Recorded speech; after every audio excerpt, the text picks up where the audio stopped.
Hello and welcome to Gardening with Ben. In today's episode we are continuing the 28-day challenge on topics for February, which I'm following a list. If you've seen my Instagram, Gardening with Ben, I've shared that list of the 28-day topics. If you've not listened to the last two episodes, make sure you go back and listen to them first so that it all continues, and remember to click that subscribe button on your podcast platform to listen to all my podcasts and get notified when new ones come up. And if you're listening on Apple, please do leave a review so that I know that you've listened to it, and also feel free to send me a direct message on Facebook or Instagram just to say hello and that you listen to my channel. It's always good to see who's listening. So today's topic is about my space on the plot, and obviously as it's a podcast we can't actually show you, but we can tell you all about it. And obviously if you want to see what it does look like, the video of this will be on Facebook and on YouTube, so check them out on there. Fingers crossed I can go down and film it today, but we'll see if the snow has cleared when we wake up. So my space down on the allotment, it's actually a very big area that I've got. I don't know in size specifically how big it is, but I have got a 25-foot long polytunnel on it, and my shed is absolutely massive.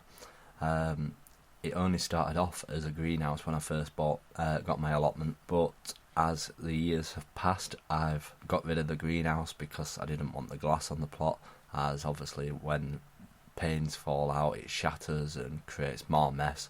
So I built myself a shed with perspex windows, which has been fantastic. It gets so hot in there, and obviously you can build it to your own specifications, and obviously a greenhouse is slanting on the sides, so it's not good for a 6'5" person. Definitely not. So I've built it to a nice height so that it's really tall and absolutely massive. Last year I extended it as well to create some more growing space in it, and you never know, I might make it a bit bigger in a few more years time, but we'll see about that. Depends how much we're actually growing. So yeah, I've got my shed and I've got my little fruit orchard which I've got on my plot. This just started off when I first got my plot as a plum tree, a cherry tree and a cooking apple tree. The cherry tree I ended up taking down as it didn't do anything whatsoever, so it was pointless having it, so I took the cherry tree out.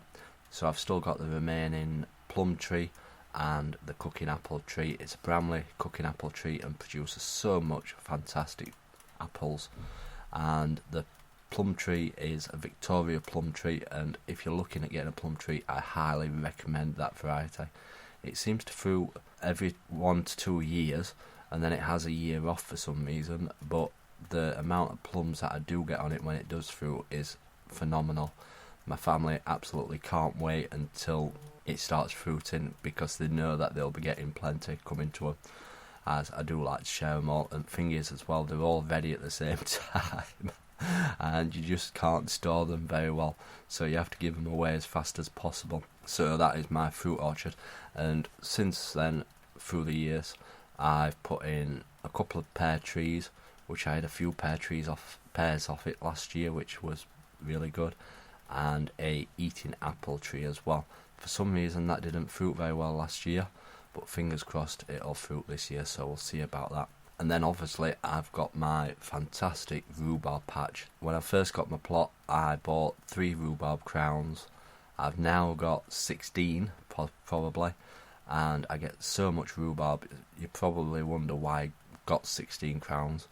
As I improved it a few years ago, the fruit orchard area, I divided some of the crowns up, and obviously some divided up when I was digging them up, so I replanted them and I've got now 16 crowns. But again with the rhubarb I give it out to family and friends so that they can make rhubarb crumbles, jams, etc, etc. And rhubarb is expensive to buy from the shops, so it costs so much, and obviously giving it away does help people as well. So that's my fruit orchard area. Then moving on to my main plot area, I've got possibly 14 beds which I've got on my site. A few are shaded so they don't get much crops in them, but I have to look towards what I can plant in the shaded areas. like your potatoes, stuff like that. And then this year, last year, I've started clearing the top of my plot. I've had my plot for 16 years, but it's not all fully cleared. I move up a bit further every single year. There's no point rushing in getting a plot cleared. A bit at a time, so that you can manage the plot, works a lot better than clearing it all at one time and trying to keep on top of it. Just do a bit every year, keep the area covered up if you're not going to use it, and then when you get to it, it'll all be nice and ready. So I've been clearing this new area, and I'm hoping to create a herb garden on the plot, as I've not got a herb garden. I've got a couple of herb plants, but I've not actually got a herb area, so I'm hoping to create this herb garden to help with the bees and obviously use the herbs themselves. And I've created a nice little rockery area which I've planted possibly about 300 bulbs in at the end of last year, and they're all sprouting now, so I can't wait to see what this new rockery area looks like. And I've built some composting bins as well, which are really good, which I'd not got on my plot, so I'm getting into composting now. I need to learn more all about how to compost. So basically that is the area on my plot. Then down the sides of my plot I've got flower beds. Last year I grew some sunflowers, which looked really nice. I had about 6 sunflower plants. My plan for this year is to get a pack of different varieties, however many varieties there are, and grow them down the full lengths of both sides of my plot.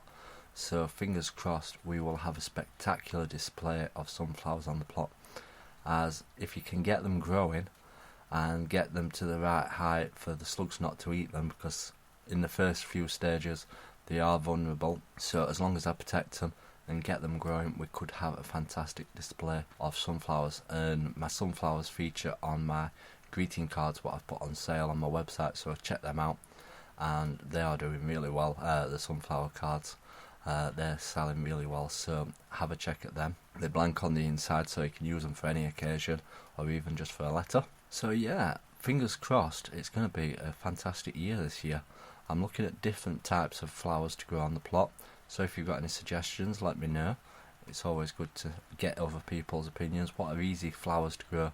I like to grow everything from seed, so that's what I'm trying to do as much as possible, rather than buy the actual plants. And obviously I did buy the rose plants. I've got 8 of those in the plot in total. I've never grown roses before, so it's a first for me, so I'm looking forward to, fingers crossed, getting a great display from them this year. I'm also looking at putting up 2 arches on my plot and growing climbing roses over them, like a variety either side, so that they cross over, but that's still in the plans at the moment, so that would be nice, so that I can walk through them arches and smell the fragrance of the roses. But we'll see, that's just on the back burner at the moment, so we'll see how we get on with that.